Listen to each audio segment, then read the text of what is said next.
my mom and my wife hand me my first beer because I had convinced them that I'm not an alcoholic. If I was an alcoholic, I wouldn't have been able to be as successful as I've been. Welcome to the Recovery Valve Podcast. I'm your host, Eric Kennedy. Today's episode is brought to you by S&S Supplies, Belinda Thompson, Rhett Walker, and a special thank you to all of our other supporters of the Recovery Valve Podcast. On the podcast today, I got Mr. Corey Warren. Corey, I found you on the absolute best app in America called TikTok. And I love what you're doing because you bring like a realness, you bring a sense of humor, and you bring family and being a dad, being a husband, all of that to the content you put out. And I appreciate that. I appreciate you giving like life to something that's just so dark and heavy. I hate talking about the dark and the heavy crap that is addiction, but we celebrate the recovery. But the way that you do, like just removing the Coca-Cola cans, like the 5 or 6 cans you had lined up and then replacing it with beer and just saying how people would think that that's acceptable, but it would be crazy to drink a 6-pack of Coca-Cola, or dumping out the pills and replacing it with the beer. Like the way that you come up with this stuff, it's really, really awesome. So tell me your origin story. Like, tell me your story. How long were you in addiction? Yes. And we're going to make this like a conversation. So like if things hit you out of the blue, talk about it. It's not going to be like an interview. For sure. Yeah. Well, first of all, Eric, thanks for having me, man. It's been awesome. This ride has been one of the coolest experiences. And I say like the social media ride because I was so hesitant on even getting into it. Because where there's success, there's also all of the other side that people don't really see. And it doesn't really, maybe the general public doesn't realize that the amount of hate and people just talking crap, man, like it can really get to you and it can kind of eat at you. And I knew that was a possibility. So it was just kind of working through, making sure that I felt strong enough to enter into that whole process. Put my heart in a good space, my head in a good space, make sure that everything was lined up, and I dove in July to making content and really trying to understand how to get the message out there that I wanted to. And since then, the opportunities, being able to sit here and meet with you, some of the other podcasts that I've been able to be a part of, and different events and people I've met celebrities and just all sorts of cool things that have happened Who have you based met? on Tell me a this. celebrity you met. So I had just recently, let's see, the latest one would have been, oh gosh, a gentleman, I forget his name now. He played in, Remember the Titans. Ethan Subley. Yeah, man. Like he just out of nowhere came into the picture, and I was just like, dang, dude, like this is crazy to like, kind of meet you and be able to see the transformation in your life. A couple musicians have shouted me out, man. It's been a wild ride. Like I said, just been something I didn't really foresee taking place this fast, So I'll always, whether or not the producer wants to put it on there, man, I always give glory to God for this. This has been an incredible road for me. No, we want to put that on there. I want to honor a relationship we have with a higher power, God, Yeah. as we understand him. People, when they come into recovery, like I work for a church full time. I mean, that's what I do for a living outside of Awesome, this. man. Yeah. And so, but like if you would have Jesus juked me in that first year, you wouldn't have got me. You know what I mean? Right. So there's a balance we have to find as people in recovery before we throw that out there. But no, I'm totally honoring of that. Perfect. Yeah, that's a big part of my story. We'll talk about that a little bit later. But no, man, for me, getting into high school, it was just, where do I fit in? How do I love myself? That was the biggest thing. And that's what I talk to kids about now. It wasn't about drugs and alcohol. I didn't wake up thinking, gosh, you know what I want to do in my life, Eric? I think I want to become a drug addict. I want to become an alcoholic. That's what I want to do in my life. It never looks like that. It was like, how do I love myself? Well, here's a cool option. If you love me, then I love me. And so if I could just get you to like me, then I can start to like me. And the easiest way that I found to do that is to bring a case of beer to a party. Bring a fifth or two to a party, because as soon as I get to the party, everybody's loving that Corey's there. Now everybody's calling me, hey dude, can you come to this party? Hey, can you come to this party? And all of a sudden it's like, I'm for real. Like they love me. It feels good. And were you like me, where you had like a desire to hang out with an older crowd too? Like when I was a freshman, yeah, I wanted to be with the seniors. it feels cool. Yeah, sophomore, junior year, I don't care. I want to go Yeah. straight to hanging out with the seniors. Like, I don't know what it was. Well, I think But that in high school, man, like when you hang out with the older kids, it just kind of makes you feel a part of that normally maybe I wouldn't feel, yeah, right? Or I you're wouldn't. right. It's an acceptance thing. Yeah. Yeah. So it was just that. It was not even that I had some sort of crazy desire to drink or use drugs. It was just like, I want to fit in and I want to feel loved. And however I can do that, I'm going to make that my number one priority. So I had a lot going for me. I was in sports and music. I was in a touring band at the time, and we were doing all sorts of East Coast runs. And This was uh, all in Michigan. no, this was down. Well, we were going down the East Coast of the United States Okay. at the time, Okay. touring with some bigger bands and kind of doing a lot of cool stuff. And the more and more that I drank, the more and more my body became dependent on it. The more I'd use drugs, the more my body would become dependent on it. And that dependence ended up just turning my life upside down, man. The ability or the inability to not drink. You know, I'd have to drink and I'd have to use drugs in order to feel like I could even go to school, that Yeah. I could even function. I ended up, Did something happen like when you were younger that you feel like unlocked the addictive personality, or do you feel like it was just generational or just who your makeup was? my dad was an alcoholic, but I don't really know. I'm not a doctor. I'm not a clinician. I don't know if it's like I had it in my DNA to begin with. It's Right. generational. I saw my dad drink growing up, and so maybe there's a piece of it that was like, that's what normal is. I don't know. Hmm. Maybe I think for me, I just wanted to fit in, and that was the quickest way for me to be able to do so is just I had a great home, bro. I had everything. I had Really? a nice house, my mom did everything for me. I had a nice car when I turned 16. But again, all of that changed. And then by the time I turned 18, I got charged with armed robbery. And this is something I don't really share about on my page, but we can get into it. I got charged with armed robbery because I was so strung out on heroin that Oh, I okay. ended up, Okay. When did you get into heroin? Like you did alcohol first and then like weed pills, or you went straight from alcohol, like straight into an exposure of heroin? I mean, the heroin exposure was relatively early. It was 16 years old. It was the first time that I had a buddy that shot me up for the first time at 16. And it only lasted 2 years. It wasn't like I continued on into my adult life using drugs, but it was just the party scene, the drugs, the drinking, whatever the case may be. But the heroin, the hold that it had on me, I needed money. I needed to buy drugs. And at 18 years old, I Hmm. committed armed robbery in order to do that. And it was the wildest thing because this whole time, I just wanted to fit in. I just wanted to belong. I didn't want to use drugs. I didn't want to be strung out. I didn't want to be a heroin addict. Like, dude, I'm not living under a bridge. I'm not dirty. I'm not my arms halfway hanging off. Like, I'm a good kid. Like, what is this all Right. about? When that door locked, man, and those keys turned over, and that light was on and it was cement everywhere that I could see. And I was 18 years old. I had never been to jail before. And my heart sank. And I went into the courtroom the next day. The judge looks at me and says, Mr. Warren, you're facing 15 to 30 years in prison. Dude, it was like my life's over. Just like that. Yeah. Just like that. And going to jail, man, I've been to jail. It's a sobering experience to be under somebody else's control, care, responsibility, but not like, yeah, it's and when you said the fact that you brought up the light in the jail cell, like I remember that. And Man, they don't go off at nighttime. Like no. they just kind of go dim, but nothing, you never get it completely dark. So you never like get sleep or rest or anything. So tell me about what did you rob? So I was at an apartment complex and um man, I just needed dope. I remember so bad. I was so sick.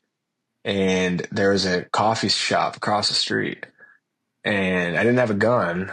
I just walked into the coffee shop and I made it look like I did Mm, and told him I needed the money. The lady behind the desk gave it to me.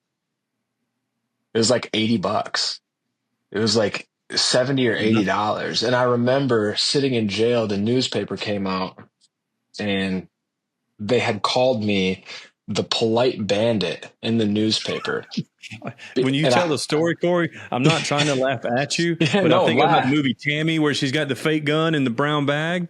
Here's the story. It goes like this. I needed money. I needed to go buy dope.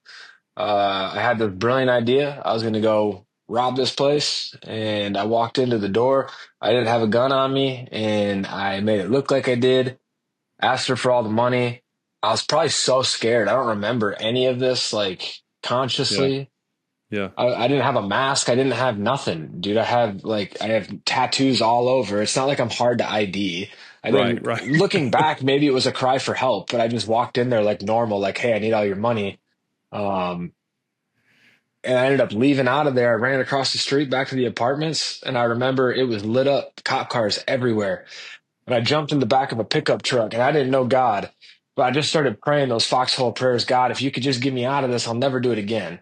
Yeah. Um, if you could just make it so I don't go to jail, I'll never touch drugs again, all these different things. And as soon as I looked up in that truck bed, I opened my eyes, and the whole truck bed was surrounded by police officers, and they had me at gunpoint, picked me up out of that truck, handcuffed me, threw me in the back of the car, took me down to jail. I was terrified. I I couldn't bet so. believe, I mean, I still hadn't got drugs, so I was still sick. And now I'm in the back of a cop car. Now I'm going to jail. Next day, the judge tells me I'm facing 15 to 30 years in prison. It was like in the blink of an eye.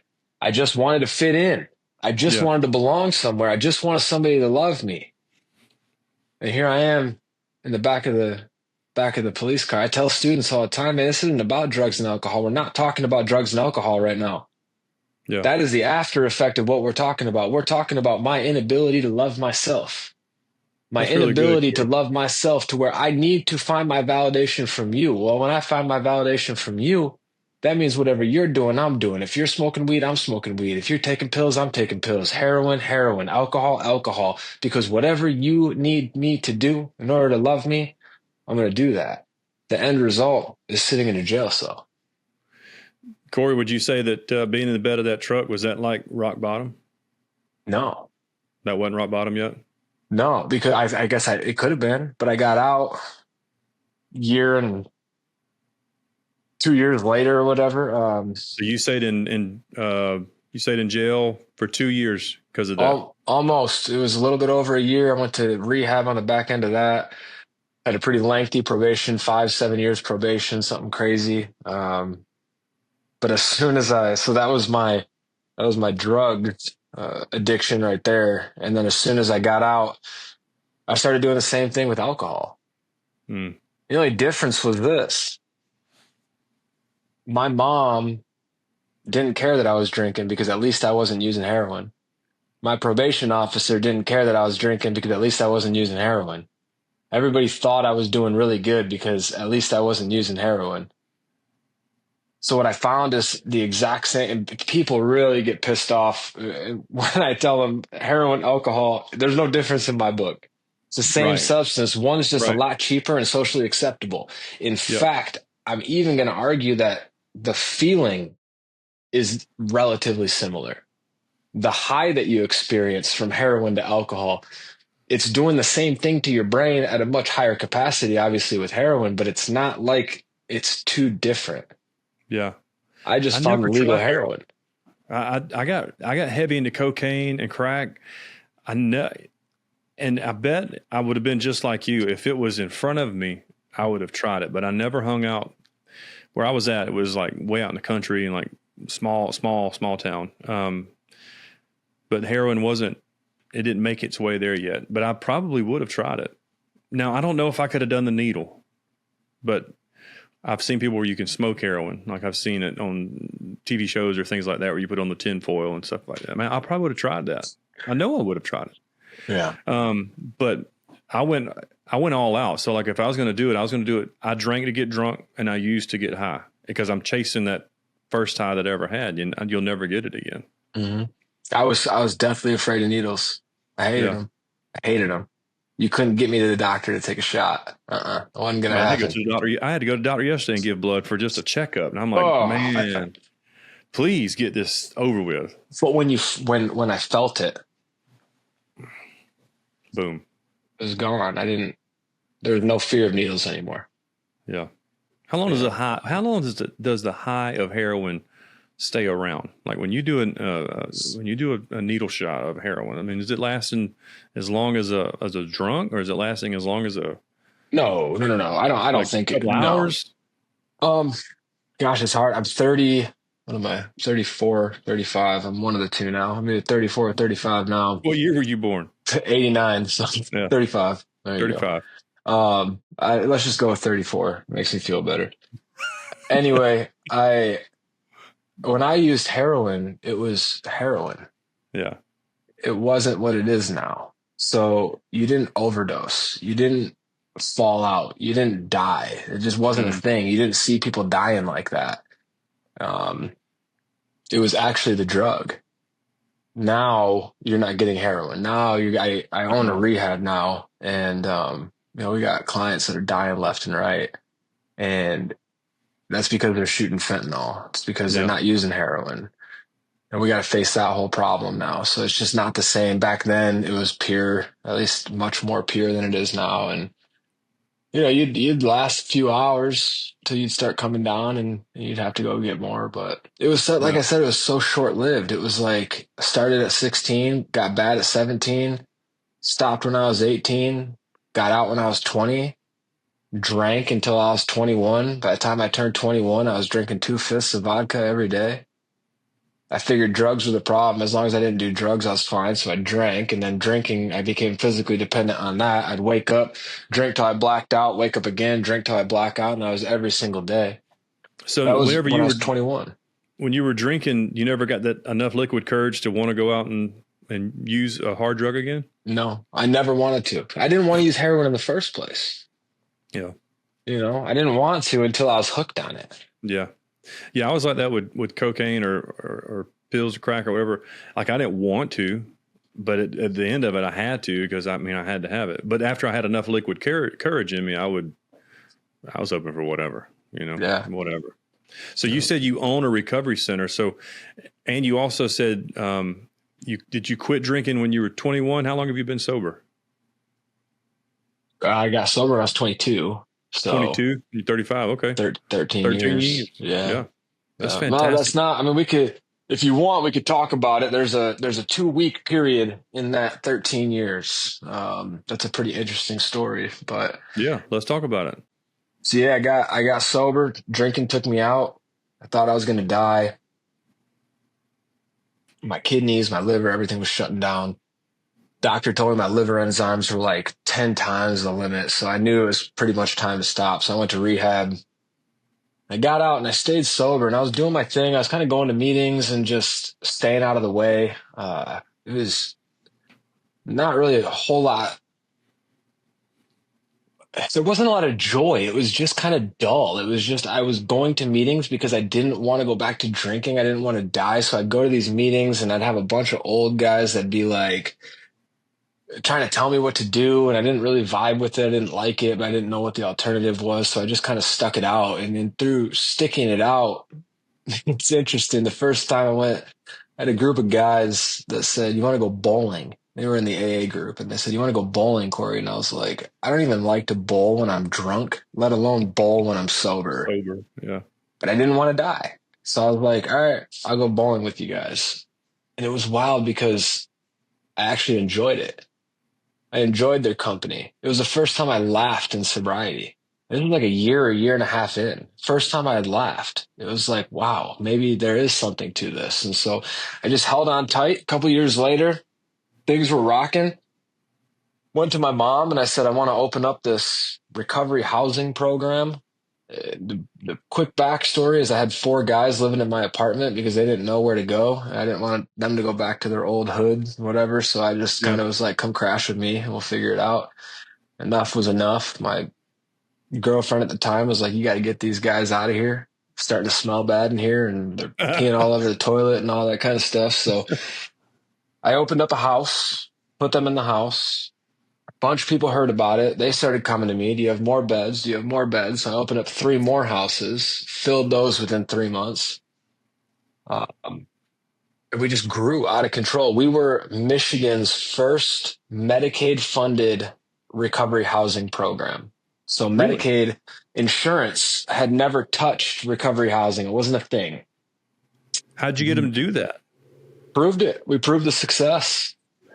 Proved the success to them. We had lots of conversations with them, and finally they bought in, and we ran with it. And the rest is kind of history. Now we have the largest recovery housing program in Michigan. It's called Rise Recovery Community. We I love that. house 70 people, men and women. We have 12 different facilities or 13 facilities, a large staff. Man, it's just been, it keeps me sober. You know, I go in every single day and I get to watch people come in off the street, Mm-hmm. and I get to look at myself in each one of those people and be like, man, that was me. That's what I'm not going. That's why I don't drink. That's what it Yeah. is. And And that's incredible that you've done that you've built that. yeah, I mean, with the help of a lot of different people, it's not obviously me Right. alone, but yeah, it's just a crazy dream come true, I guess you could say. I think that Let me when put the disclaimer out there. Like if people are going to listen to this podcast, because I have people all the time that'll email or reach out and they're like, hey, I had a guy from New York yesterday said, hey, I don't have any money, but I want to get sober. So when they reach out, it's a lot different than like a parent calling and saying, hey, I need you to talk to my kid, or I need you to talk help. It's about the person needs it. So if a person is listening to this and they're ready and they're in, maybe they're not in the Michigan area, but they want to connect. What's the best way for them to find out if your program works for them? well, I'll tell you a secret is that my wife might hate it, but I actually read 99% of my DMs. Um, I spend probably way too much time sitting there, and because I don't want to miss something. Now, Yeah. obviously, I can't get back with everybody. It's it's just too much. So we have obviously our keywords. I'm ready if you want coaching info, et cetera, et cetera. But if anybody's listening to this and they're like, I need to talk to this guy, I need help. Like I will see that message. And I'll do my best to answer that message. If you can't get a hold of me personally, you could always go to rrclansing.org. That's my website for the nonprofit. And our services are underneath there. You can send emails. You can get with our admissions department. You could talk to our staff. There are different ways to get in contact. But if it's something that's urgent, shoot me a DM. I'll do my best to get back to it.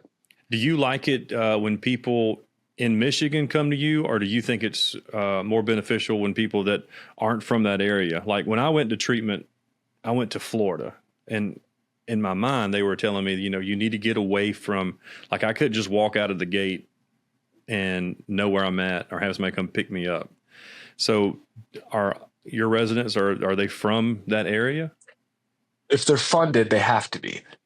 So if Okay. insurance picks them up, they have to be in a certain region is what they call it. But we've taken people all over the country. I always say, I think there's value, especially in like an inpatient setting, to be away from your home so that we don't just walk out and go back, because those first couple of days of detox can be really challenging.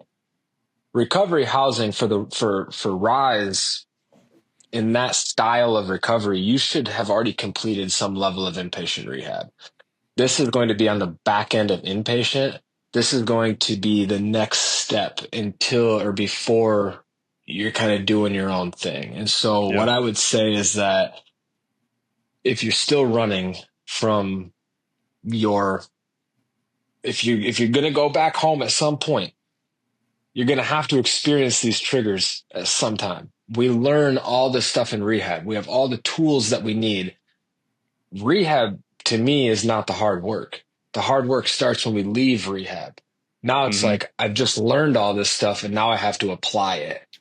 We can't run away from our problems forever. We're going to have to face our community. We're going to have to face those places at some point if that's where you want to live. If you want to relocate, fine.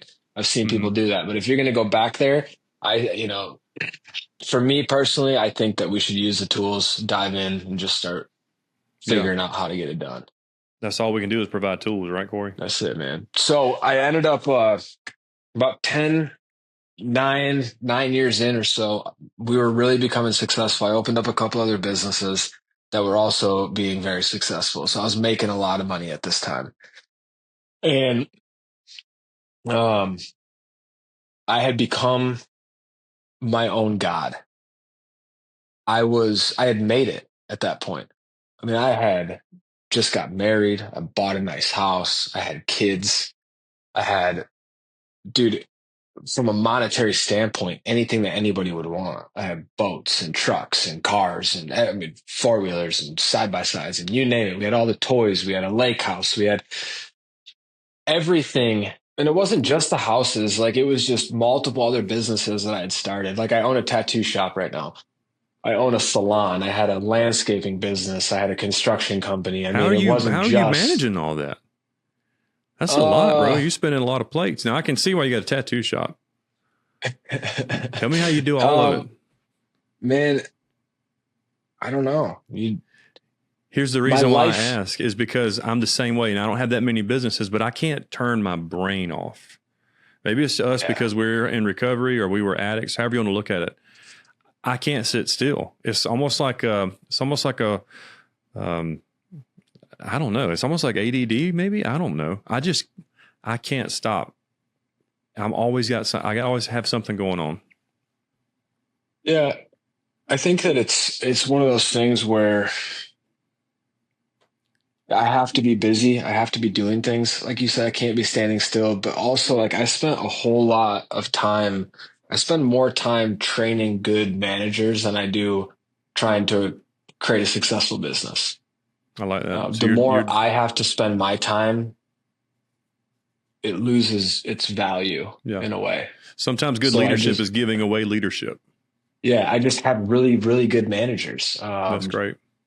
So I was able to do a lot in a lot of different directions, and I still have a lot of those same companies that are going on right now, but I was experiencing success in a way that I've never had in my life. It was incredible. And I was, like I said, I was my own God. It was like I had made it. This is what success looks like. I had an ego that could have broken this whole house down. I mean, I was the man. Mm-hmm. It was just such an arrogant viewpoint on life. And have you ever heard of the ego? Our pastor says this sometimes, edge God out. You ever heard that? Mm-hmm.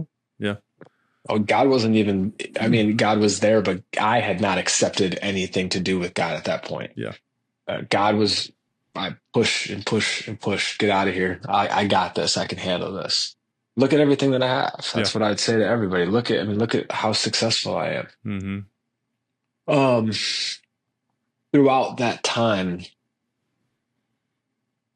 that thought of drinking again kept coming back and coming back. Maybe I could have another drink because I stopped drinking so early. I was so immature. I was so young. I've came so far since then. I've gained all these responsibilities. Look how great I'm doing. Maybe that was just me being young and stupid. And maybe I could be normal.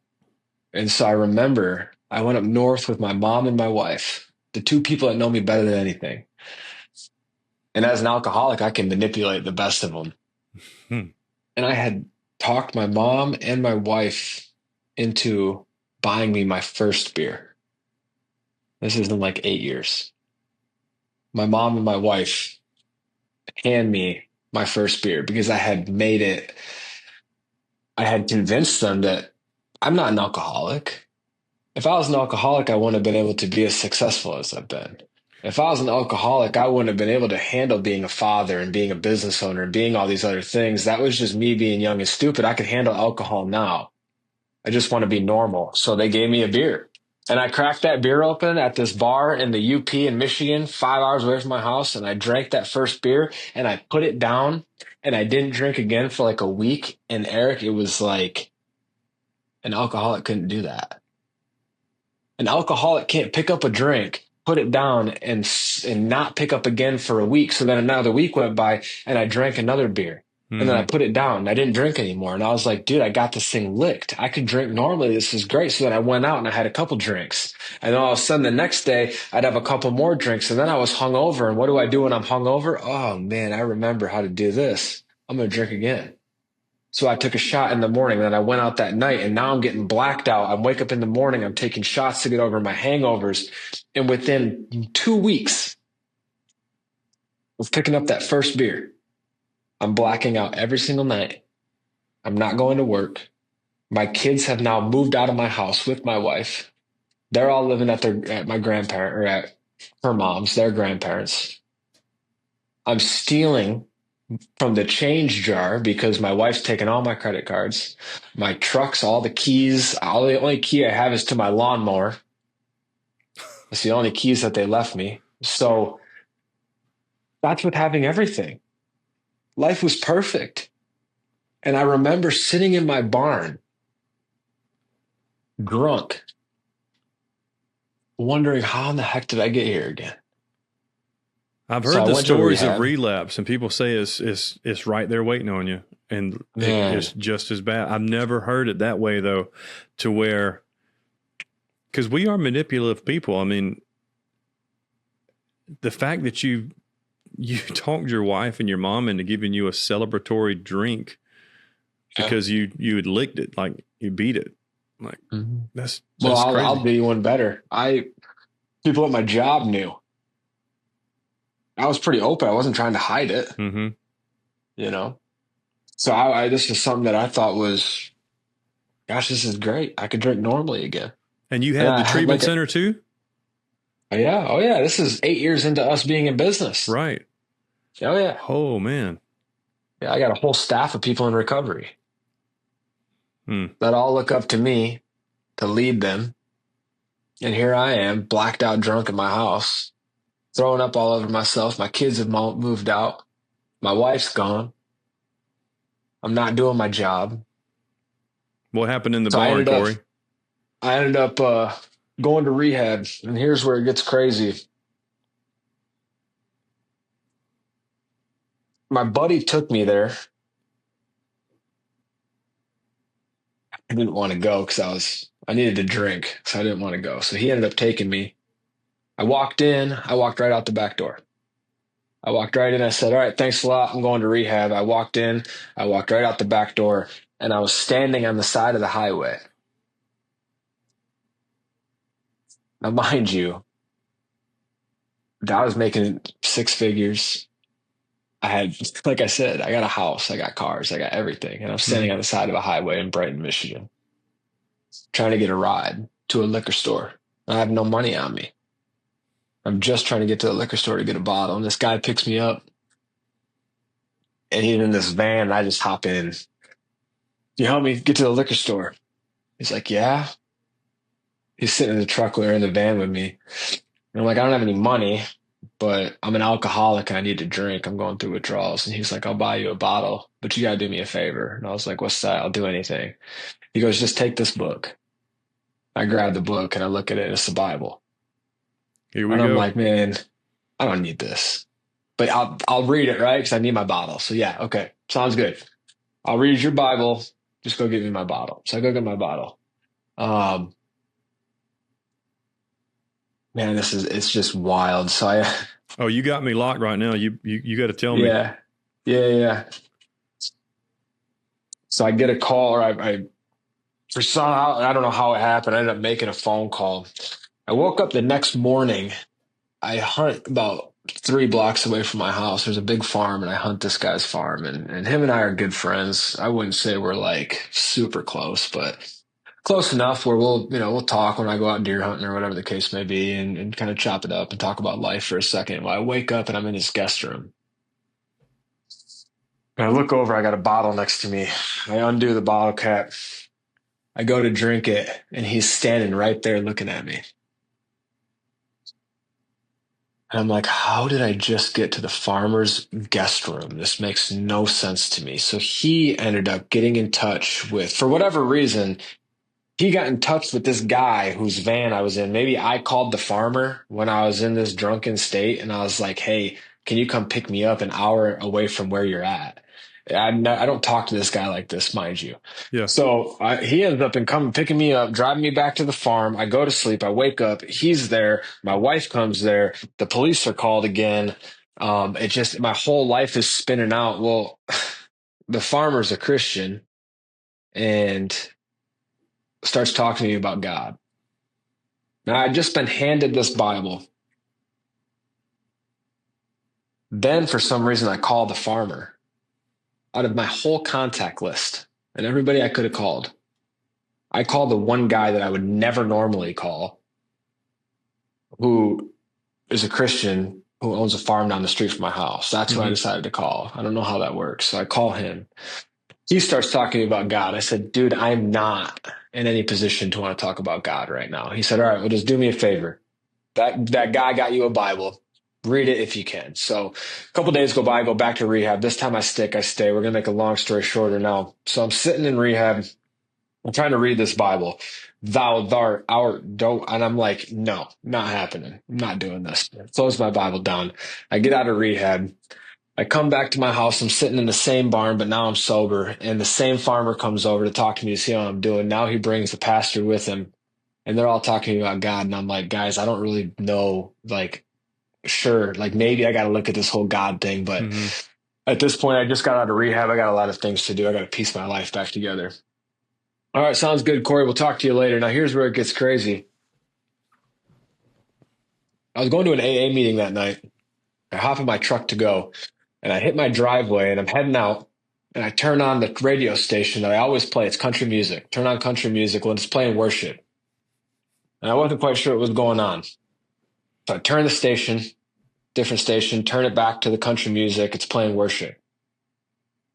So don't make any sense. I come to a stop. I turn my truck off. I turn it back on.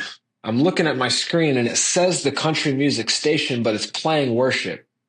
I'm at the end of my road now. And I call my wife. I said, I need you to do me a favor. I need you to go get in your Jeep in the garage. I need you to turn on 100.7 and tell me what's playing. And she goes in her Jeep. I'm on the phone with her and I can hear it in the background. She turns her Jeep on 100.7. It's playing Luke Bryan, Knocking Boots. She is a half mile away from me. We are on the same radio station. Her Jeep has Luke Bryan, Knocking Boots, and I'm playing straight worship on the same radio station. I hit the power button. I didn't listen to music the whole way to the meeting. I was so scared. I got to the meeting. I had no idea what just happened. I didn't pay attention at all. I got out of the meeting. I called the farmer. I said, you need to come to my house. He goes, all right, sounds good. He comes out to my house, talking to him. Pastor comes out to my house. I'm like, guys, I don't know, but this freaked me out. Maybe God's trying to tell me something. Maybe this is an encounter with God and I got to take a look at this. Maybe God just hit me over the back of the head with a 2x4 and said, Corey, you got to straighten up. I'm here. Look at me. Yeah. So I said, I'll do what I need to do. He said, why don't you come out to my house for a Bible study? I said, okay, sounds good. So I go out to their house for Bible study and they're studying Revelation. You dove right into Revelation? Yeah. Oh, yeah. My first Bible study ever. My first experience with the Bible. I'm sitting there wide-eyed, bro, just like these people are talking about 10-headed dragons and all this. And I'm like, oh, my gosh. But it's so real because God had just talked to me like that.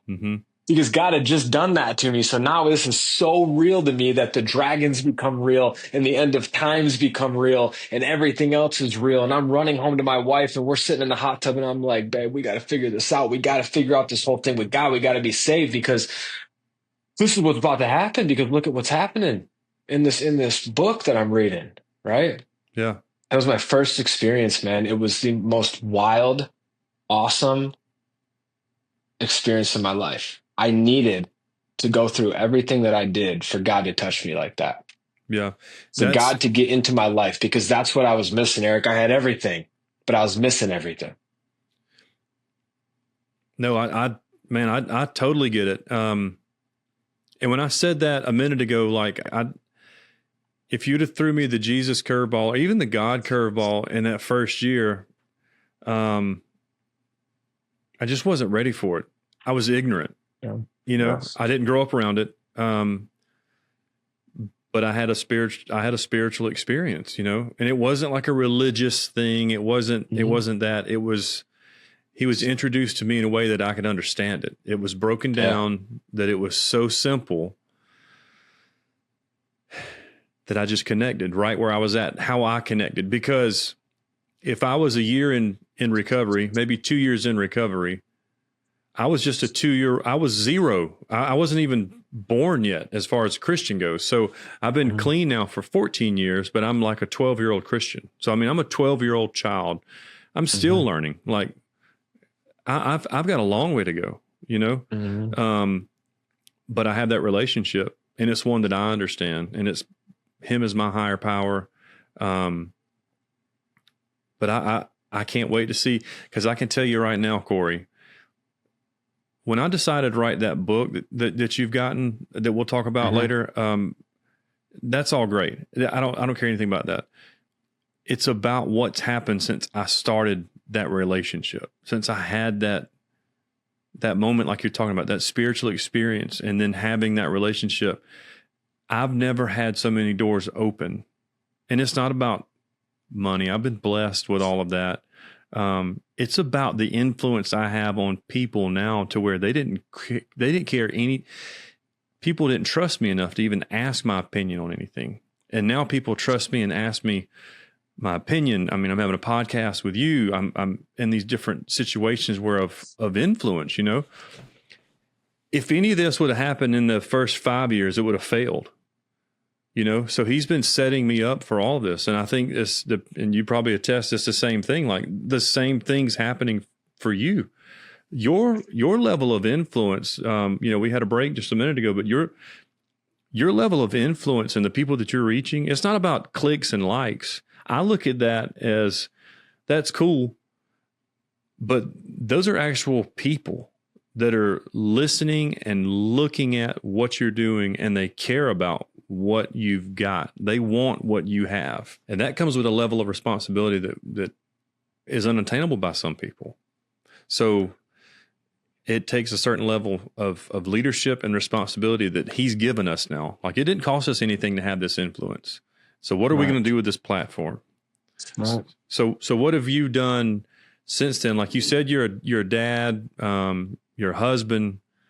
How has your life changed in those roles since having that relationship with God? You talked about being in a hot tub and talking this with your wife, Man. but what did it do as far as transformation? Now we're getting into, I mean, that's where it's at. That's everything to me. It's not, it is, he has become my life.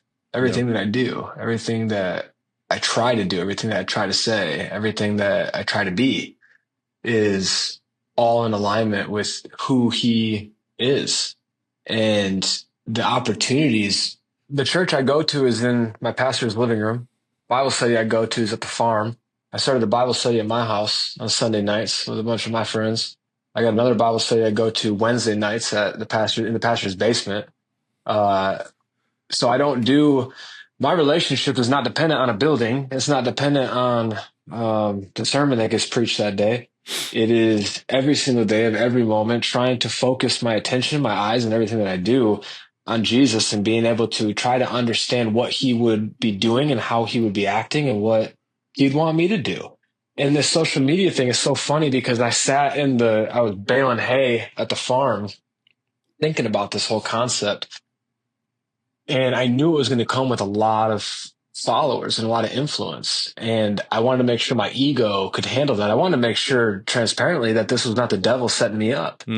That's good. And so I was talking to the farmer about this, and I said, I got to figure out how to know, is this from God? Is it God that wants me to do this social media thing? Or is it Satan that's trying to bring me into another ego-driven state of mind and jack my whole life up? So I prayed on confirmation, and I ended up getting it. And I knew that God wanted me to do something with this. I knew that he was opening this door for me. And so I don't know if I made this pact between me and him, but I'm waiting a little bit. I've only been at this for about 5 months now. My social media has only been active for about 5 months. So I'm going to give it. From that experience, that was only 5 months ago? No, when I said I started social media 5 months ago. Oh, okay. So when I was standing in the field with him, that was about 5 months ago when I'm thinking about starting my social media. Gotcha. So I'm going to give it probably another, I don't know, I want to give it probably another year and a half. And then, dude, I'm going to convert my whole social media and just try to align it with God and start really bringing the message into everything that I'm doing. Right now, I'm building my following. I'm building my pages. I'm building it through sobriety, which is awesome, and I want to do that. Um, but I'm going to turn it over at some point in the next 2 years. It'll be turned over to be very God focused, and I'll probably lose a lot of followers in doing that. And I don't care. I truly believe that that's what God wants me to do, and so all my videos are going to start changing. Everything's going to start shifting over, and that's kind of what, at least what the future of my social media has in store for I'll be it. interested to see how that works, because here's why. Like when I have guests come on the podcast, I was in Texas last week and we had people come on and they're in sobriety. They don't necessarily have that relationship with Jesus yet, and that they have a higher power. But there's a place where we meet people that don't have that, and that's what you're doing right now. I believe that following you have, you may lose some. You could also bring those people along with you, and that's huge. The goal. That's huge, because you did so much of letting people to see how much you were just like them, and now you can give them an opportunity to see even deeper how much they can be just like you. That's why I think God didn't want me to do it right then. Yeah. When I had that confirmation, it wasn't go start a ministry through your social media. It was, let's drive it home with what we know right now, and that's substance use, that's alcoholism, that's where we're going to connect with people. We're going to build our base on relating to all these people, and then we're going to switch it up and we're going to try to change the direction of that page. But that's kind of, I mean, when you asked me like, what doors have opened and what's happened in my life, man.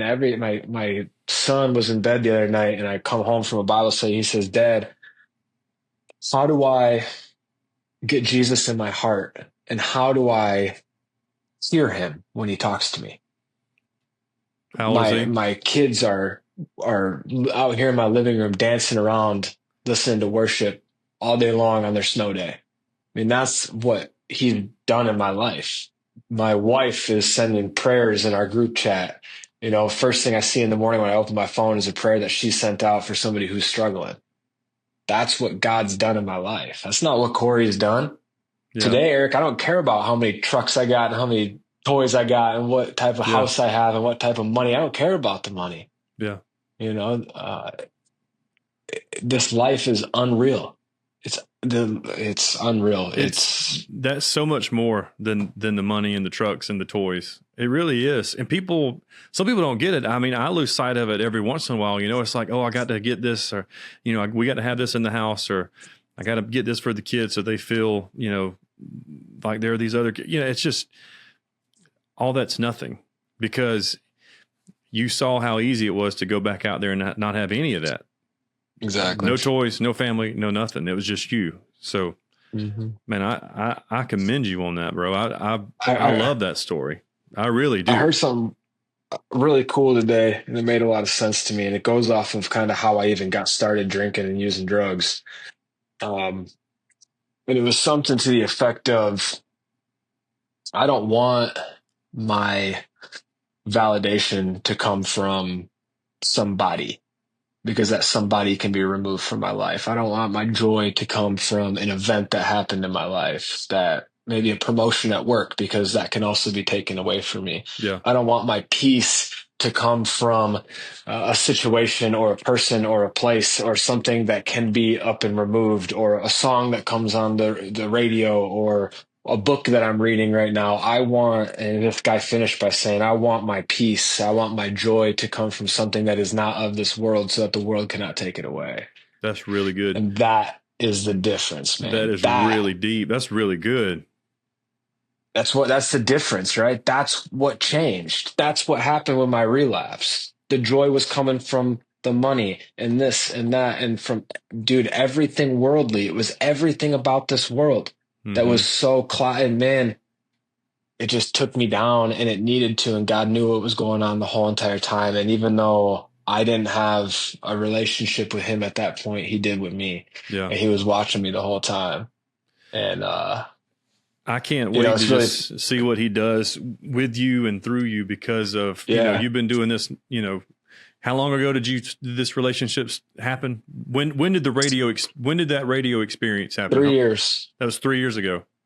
He's done all this in 3 years. Could you imagine what's going to happen in 3 more years or 6 more years? Man, he's going to use you, bro. I mean, you need to be ready. And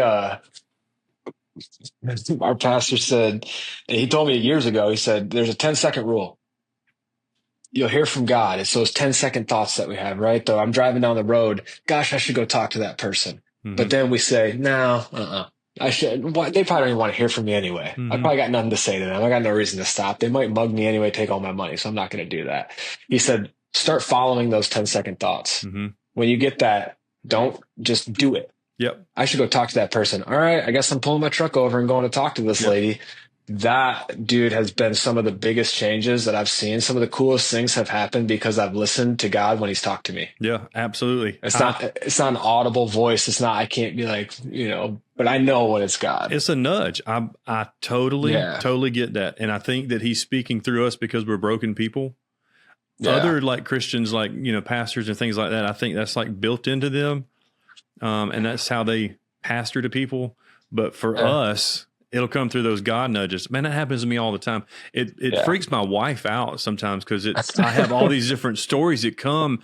She's like, how have you lived this kind of life? And I'm like, it's because I tried all these things and when I was in addiction, but now it's like, if I get an opportunity to do X, Y, Z, I mean, it's not that I become the yes man, like the Jim Carrey movie, but it's like, I have to try it. I have to see where it's going to lead to or what's going to happen from that. So, I mean, I can really relate to that.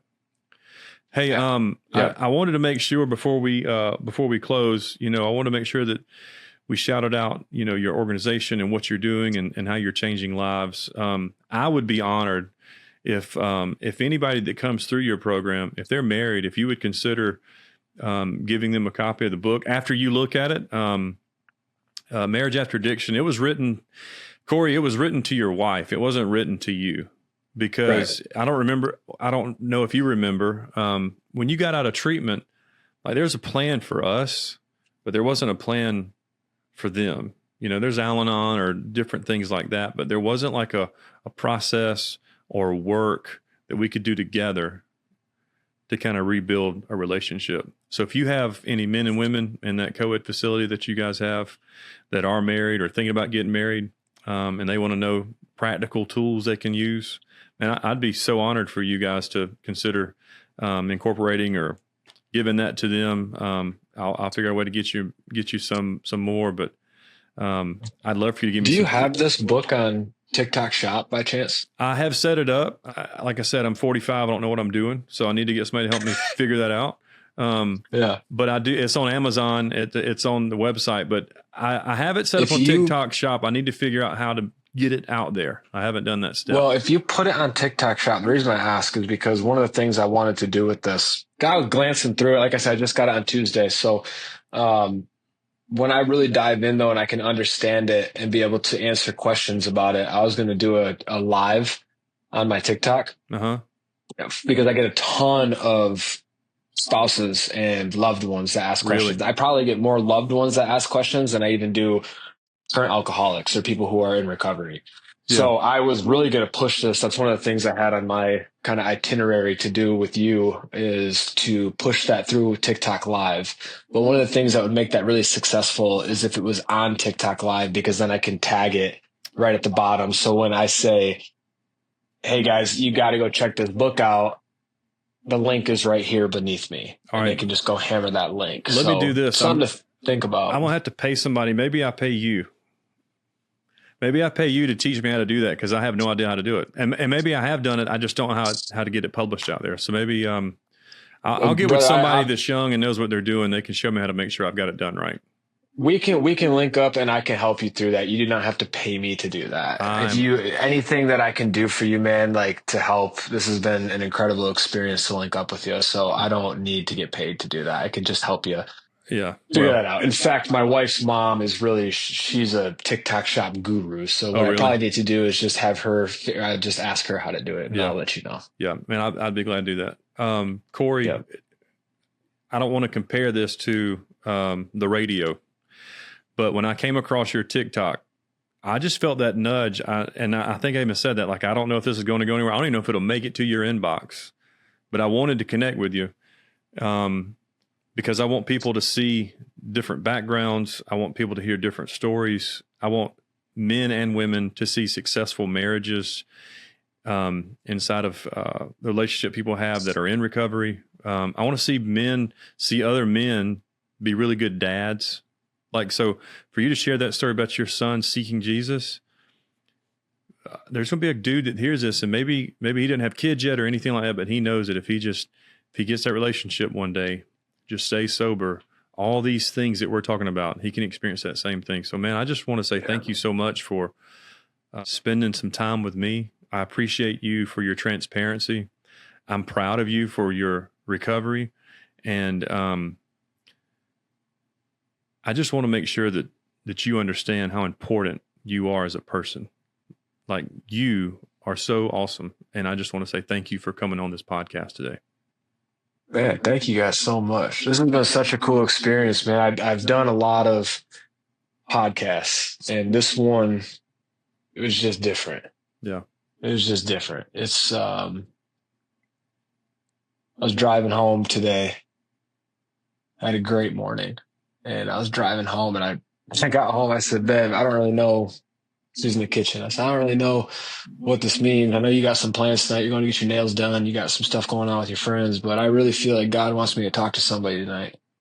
That's what he told me on the way home. I heard God say, "Corey, I need you to go talk to somebody." And I'm like, "God, who am I talking to?" I mean, I'm down. Like, I'll be obedient. I'll talk to whoever you need me to. I don't really know who that is. But I came home and I said, "So I just want you to know, like, chances are I'm going to be going somewhere at some point tonight. I don't know if that's something that I know what that is or where that is right now, but I'm sure by tonight I'll know. God will let me know." Yeah. If she says, "If it came from God, whatever, do whatever you got to do. I'm with it." That's awesome. And that's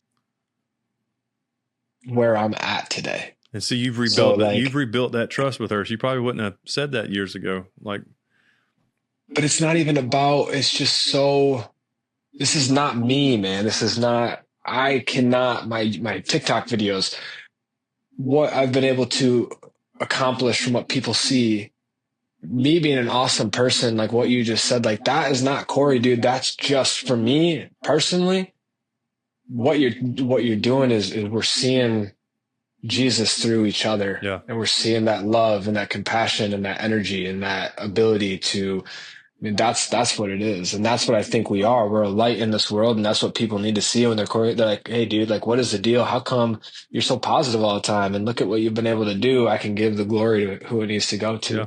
Yeah. They'll be like, "Wait, I kind of want to." We get to show them what life is like in recovery. And you can talk about the addiction. You can talk about all the crap, all the bad stuff, because people need to relate to that. But man, just to give them the opportunity to have that relationship, not only with us, but with their higher power, I think that's so important. Bro, I want to say again, thank you for spending some time with me. And I'll stay in contact with you, and I will make sure that I figure out how to get that book on the TikTok shop. But tell your family hello and thanks for the time. And let's do this again. I'd love to have you back on a few months from now. And if you got some success stories, like if you're gonna do like a roundtable thing with some folks who went through your program and highlight them, I'd love to do that. Or if, wow, we could set something like that up. Yeah, that'd be really cool. Yeah, and I want to figure out. I want to get you down to Dallas, and we'll do something. Yeah, whatever I can do, man, to help. Just let me know. Okay. All right, man. Hey, bro, I'll be praying for you guys, and have a great weekend. Thanks for being on the Recovery Vow podcast. Thanks for watching and listening to the Recovery Vow podcast. Be sure to like and subscribe and follow along on all of our social media platforms. A huge shout out to all of our sponsors. You can find a list of them in the show notes below or on the screen you're watching on our YouTube channel. We'll see you next week. Today's episode is brought to you by Carpet Cleaning Pros of Augusta, Coleman Construction, Bagwell Insurance, Tree Guys with Ties, Barrow Walden, Kendrick Pain and Body, Roof Savers, Game Changers, City of Refuge, Augusta Magazine, Burrow Elijah Attorney at Law, Communigraphics, The Nonprofit Desk, Corbin Jones State Farm, Paradise Turf, Sally Kohler Photography, Atlas Health and Wellness, Dr. Rhonda Milner, Kendra Neal's Studio, Augusta Dream Center, Newsom Electric, New Spring Church, Augusta Lawn and Turf, Candace Riddle Realty, Gold Mech, Norval Fixture and Equipment. And a special thank you to all of our other supporters of the Recovery Valve podcast.